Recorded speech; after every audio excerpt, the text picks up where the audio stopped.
Bien, vamos a hablar acerca de un concepto que nos ayuda a nosotros a unificar toda la Biblia. La semana antepasada, el hermano Robin decía, me gustaría poder estudiar la Biblia de una manera más profunda. Y hace poco tuve que escribir una monografía respecto a este tema, que es el reino de Dios. ¿Qué es el reino de Dios? Hay veces en que, no sé, nuestra hermana Eunice hablaba acerca de las parábolas, ¿cierto? Las bienaventuranzas. La diferencia entre el reino de Dios y el reino de las tinieblas. La ciudad de Dios y la ciudad de la serpiente. Estas siempre se han contrapuesto. Entonces, para poder entender el concepto como corresponde de reino de Dios, tenemos que ir al principio, desde el principio de la Biblia en adelante.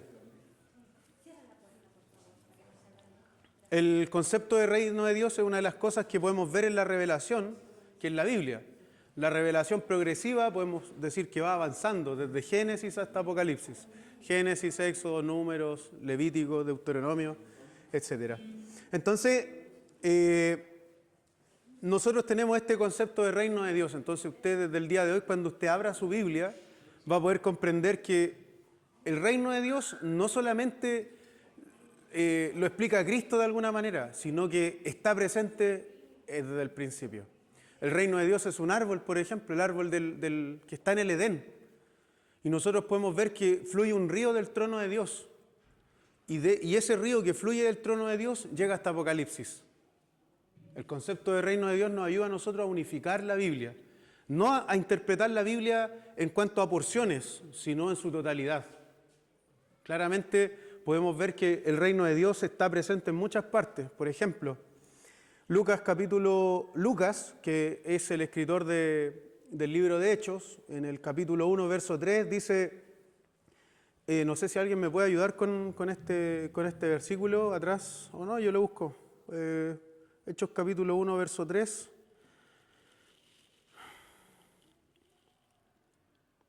Dice, está nuestro Señor Jesucristo hablando con sus discípulos. Hechos capítulo 1, versículo 3, y esto es lo que dice. A quienes también después de haber aparecido, se presentó vivo con muchas pruebas indubitables, apareciéndoseles durante 40 días y hablándoles, ¿de qué? Acerca del reino de Dios. Entonces, los discípulos tenían probablemente una idea vaga de lo que ellos iban a hacer. Veían probablemente a Jesucristo, antes de que Él muriera en la cruz, como una persona que iba a eliminar a los romanos, iba a eliminar el sometimiento de los romanos hacia ellos. Pero nosotros podemos ver que Él estuvo 40 días, verso 3, capítulo 1, verso 3 de Hechos, hablándoles acerca del reino de Dios. Entonces, cuando nosotros hablamos del reino de la serpiente, el reino de la serpiente se contrapone al reino de Dios. O sea, había un grupo de personas que pertenecían al concilio divino de Dios, que ellos se rebelan antes de la misma creación. Y hay muchos textos que son de origen judío que hablan respecto a este tema y que nosotros no los tenemos incluidos en nuestra Biblia. Pero sí, de todas maneras, nos explican que esa rebelión lo que trata de hacer es combatir contra el reino de Dios. Podemos decir que Jerusalén es la ciudad de Dios, pero podemos decir que las capitales del reino de la serpiente se encuentran en Babilonia y se encuentran en Egipto. ¿Se han dado cuenta? Cuando nosotros vamos a Apocalipsis, Babilonia generalmente se representa como la ciudad del pecado, ¿cierto? La ciudad de las tinieblas. Y esto es visible, hermanos, es visible. ¿Cómo podemos decir que... ¿Y de qué nos preguntamos qué les habrá hablado Jesucristo? Bueno, este es el reino de Dios que va a transformar el mundo. Cristo les habló a sus discípulos sobre el reino de Dios y esta es la manera, el reino de Dios es también en parte la manera de cómo transformar el mundo. Ahora, ¿cómo podríamos definir reino de Dios? ¿Cómo, no sé, alguien que tenga una duda y... ¿Cómo podemos definir el reino de Dios? ¿Cómo se puede explicar el reino de Dios? ¿Qué es el reino de Dios? Yo creo que no es algo hermoso, yo creo, por donde dice la palabra que hay mar de cristal, donde va a fluir la leche y la miel, cosas así, donde hay un paraíso, yo creo. Amén. ¿El reino de Dios es la perfección? Sí, aquí hay dos elementos que son importantes. nuestro hermano menciona el reino de Dios también como algo futuro, o sea, como una consumación futura. Pamela habla acerca de perfección, y eso es increíblemente. Es donde Dios es el rey, ¿cierto? Ahora, nosotros, ¿por qué Pablo dice que somos embajadores? ¿Por qué dice eso Pablo? ¿Se ha dado cuenta? Somos embajadores del reino de los cielos. ¿Sí? También dice que nosotros también vamos a juzgar, ¿no?, a los ángeles. Sí, claro. Sí, eso es cierto. Los ángeles que están en cadenas, que están en el libro de Pedro y que también están en el libro de Judas, Primera de Pedro 3 y Judas, creo que el verso 8 o el verso 6 por ahí, nos da a nosotros la impresión de que hay una guerra que nosotros no podemos ver. Y aquí es donde nos hace sentido el bautismo. ¿Qué es lo que es el bautismo? El bautismo también es una declaración de guerra frente a este reino de las tinieblas. Es como cuando viene una persona extranjera y va a afirmar su nacionalidad. No, quítaselo, por favor. Viene a afirmar su nacionalidad. Entonces, ¿el bautismo qué representa? Bueno, es una confesión pública de que somos hijos de Dios y de que pertenecemos al reino de los cielos. Y es por eso que Cristo dice: el reino de Dios está entre vosotros. ¿Por qué? Bueno, porque está Él mismo ahí. Y aparte, Él, que es la persona del reino, nos viene a nosotros a hacer, a través de su sacrificio, a ser partícipes de este reino. Es súper interesante, porque el centro de la ciudad de Dios es el mismo templo de Dios, donde nosotros lo vemos en el Edén, por ejemplo. Vemos el Edén, el templo de Dios, donde está el árbol, ¿cierto? Donde están los querubines, que son aquellos que protegen el reino de Dios, el Edén. Pero luego vamos al tabernáculo y vemos que en el tabernáculo están esos mismos símbolos. De hecho, lo conversábamos hace poco. La lámpara de 7 brazos representa el árbol de la vida. Representa el árbol de la vida que está en el Edén. De hecho, dice ahí que tiene manzanas que en el fondo representan al fruto de la vida. El fruto de la vida. El concepto de río y el concepto de alimento, el concepto de pan, siempre se repiten en la Biblia, siempre se repiten. ¿Y eso es por qué? Porque está significando que el reino de Dios tiene un pueblo. O sea, hay un rey y este es un rey cósmico, ¿ya? Un rey que es eterno. Y por otra parte también existe un pueblo.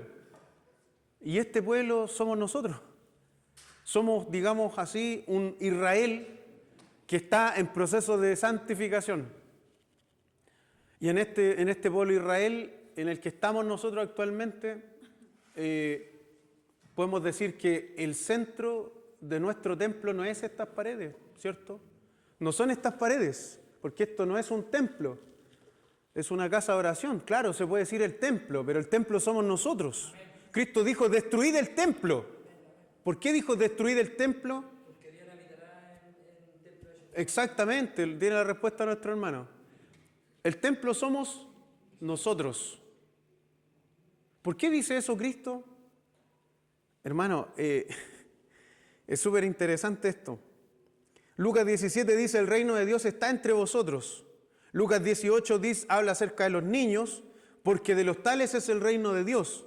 Mateo 4:17, desde entonces Jesús empezó a predicar el reino de Dios. Ahora, tenemos una forma de definir el reino de Dios y yo quisiera que nos quedáramos con esto, ¿ya? ¿Qué es lo que es el reino de Dios? ¿Cómo definirlo? El reino de Dios es el poder del rey sobre el pueblo del rey, que somos nosotros, y en el lugar del rey. Y eso nos da la idea de poder, pueblo y lugar.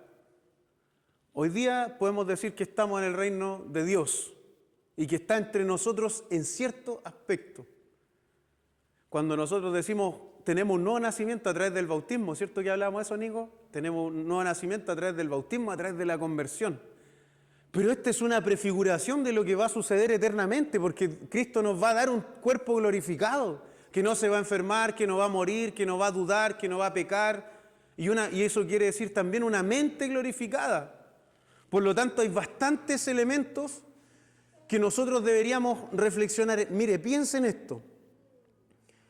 El reino de Dios es el poder del rey sobre el pueblo del rey en el lugar del rey. Y estos se interrelacionan.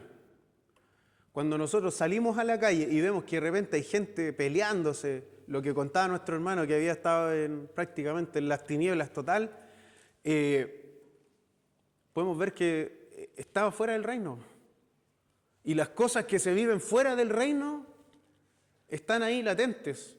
Ya los suicidios, los homicidios, la venta de drogas, la prostitución, la homosexualidad y todas cantidades de cosas que es por eso que el apóstol Pablo dice que somos embajadores. Es súper interesante esto. Por otra parte, el reino de Dios tiene una historia. Y como yo le he dicho, desde Génesis está el árbol también está en el templo, en el tabernáculo. El sumo sacerdote no es tan solamente una persona humana, sino que a la vez es Dios en el Nuevo Testamento. Entonces, esa prefiguración o esa figura que teníamos del reino en el Antiguo Testamento viene a consumarse y a mostrarse más claramente, así como más atributos de Dios, en el Nuevo Testamento. La Trinidad, como hemos dicho en otras oportunidades, la podemos entender hasta cierto punto en el Antiguo Testamento. Tenemos la presencia del ángel de Jehová, la columna de fuego, el Espíritu Santo, ¿cierto? Y tenemos al Padre que de alguna u otra manera llama a su pueblo como hijo. Pero es porque Él es Padre de verdad, no es porque Él esté hablando como o profetizando como Padre a través de sus profetas, sino que Él es Padre de verdad. Bien, es súper difícil sintetizar esto. Voy a avanzar un poco más. En el Antiguo Testamento se ve la imagen del Melec. El Melec es un rey sacerdote. Nosotros podemos ver en Génesis un rey sacerdote. ¿Se acuerdan de él, de ese rey? El nombre de ese rey sacerdote que era rey de Salem. Melquisedec. Y está presente ahí. ¿Ven? Pero al menos hay una pepita que nos explica a nosotros de algo que va a suceder. Y ahora, y es interesante lo que dice, por ejemplo, Andrew Saeli, que es un teólogo que escribió un sermón muy bueno respecto al reino de Dios. Y yo les pido que sigan investigando al respecto. Él dice, las historias épicas sobre dragones, sobre caballeros que rescatan princesas, resuenan profundamente con nosotros porque hacen eco de la gran historia. Y la gran historia es la Biblia, ¿cierto? Podría haberse presentado Jesucristo como un rey poderoso, como un monarca, y si bien hubiesen sido recibidos de esa manera, el plan era totalmente distinto. Este era un rey muy humilde en su condición. El judaísmo, al ver los escritos proféticos, bien entendieron aquellos que leían que vendría el rey que tomaría su dominio por la fuerza, y ellos estaban equivocados. Porque ¿cómo es que toma el dominio el rey? A través de su sacrificio. ¿Cómo? Y eso no tiene, digamos, no tiene una correlación lógica. No sé si ustedes se han preguntado, ¿cómo es que el Dios tiene que venir a morir? ¿Cómo es que Dios tiene que venir a morir si se supone que Él viene para gobernar, para reinar y someter a todos los que están en su alrededor? Pero vemos que el plan de Dios es diferente. El plan de Dios se manifiesta entonces a través de esas distintas pepitas de conocimiento que nosotros tenemos en el Nuevo Testamento. Entonces, cuando leamos Hechos, cuando leamos el Evangelio, cuando leamos los Evangelios, vayamos al concepto del reino de Dios. Va a ver que usted es parte de ese pueblo, pero aparte es embajador y representante del reino de los cielos. La gente de la calle no lee la Biblia. Si aquí mismo en la iglesia los hermanos leen la Biblia.